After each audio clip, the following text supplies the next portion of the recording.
Каква беше состојбата за првомајските празници? Дали имавте зголемен број на повици во службата за брза помош и зашто најчесто интервениравте? Имајќи предвид дека 1 мај се погоди четврток, петок, значи имаше продолжен викенд и повеќето наши граѓани си го користеа како за одмор и имавме зголемен број на повици во текот на ноќта, значи на 1 мај ноќна смена од 19 до 7 и нормално и очекувано и повеќе интервенции, меѓутоа можам да кажам дека прилично беше мирно, иако сообраќајките се состојба алармирачка состојба во нашиот град, иако има повеќе полициски патроли, значи секојдневно имаме дали прегазен пешак, дали имаше повреден моторџија, повреден велосипедист, вчера имаше сообраќајка во село Сарај, еве денеска само што ја почнавме смената, од прилика околу 9-10 часот имаше сообраќајка на раскрсницата Орце Николов со Рузвелтова, за среќа со лесни телесни повреди. Еден пациент е упатен во градска болница Свети Наум Охридски.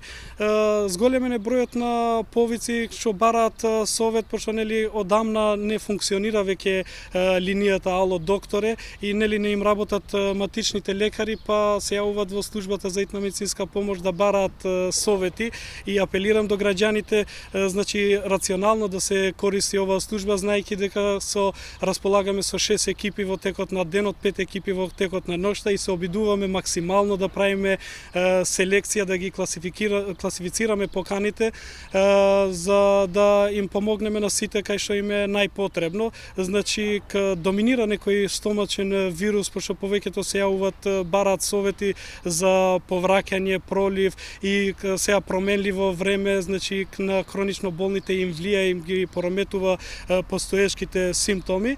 Значи редовно да се ја земат терапијата, поготово тие што имат проблем со висок притисок, пред да се ја земат терапијата да си го измерат притисокот, ако имат нешто нејасно, слободно нека се јават во службата за итна медицинска помош. Ако е потребно, значи не делува терапијата, тогаш иде наша екипа и дава соодветна терапија или проценува дека треба да се носи по болница.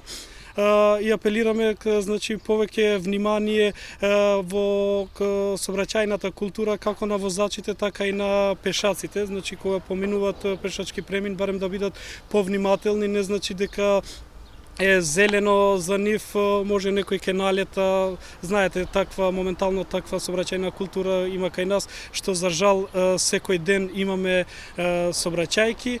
Тоа се едни од најчестите интервенции од службата за итна медицинска помош. Така.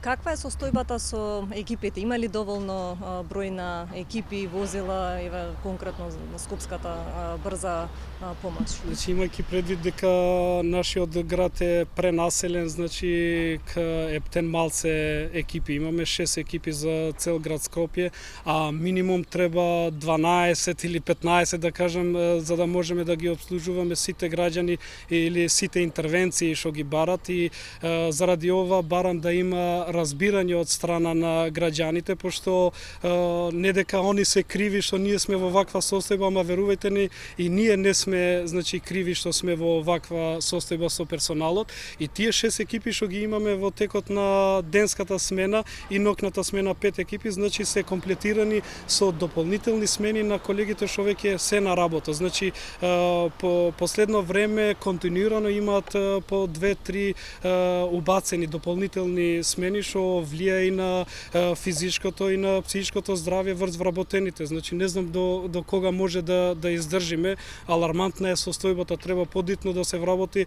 Баравме состанок дури со Министерство за здравство, баравме 30 дополнителни екипи, значи 90 вработувања. Што ќе биде, чекаме дали што поскоро ќе биде, пошто следува летен период и тогаш и одмори следуваат, а и покачени температури, променливи променливо време, значи не знам како ќе биде, дали ќе може да одговориме на сите повици, а веќе почна да биде зголемен број на повици. Ние се обидуваме да даваме совети колку што можеме, ако и обавезно им кажуваме, ако не им се подобри ситуацијата после 40 минути, пак да ни се јават и да направиме некој начин да им помогнеме, дури и од диспечерскиот тим, значи лекарите што се одговорни, што ги примаат повиците и сестрите што ги предаваат интервенциите, значи формираме дополнително тим за да делуваме, да им одговориме на зголемените повици или интервенции на нашите граѓани. Така, доктор Реджипи, ве благодарам многу за разговорот. Се надевам дека овој проблем набрзо ќе се реши, бидејќи како што кажавте следува и летниот период кога имате зголемен број на интервенции на работа. Би сакал да додавам уште, значи граѓаните први да почитуваат здравствената алка, значи за се да се почитува поготово првин кај матичен лекар, па после на секундарно ниво, па после на терцијарно ниво, не директно кај брза помош, не дека ние ги одбиваме, ама ако е нешто лесно може да се решава со матичен лекар, да им дозволиме на тие на кои што им е најпотребно нашата служба.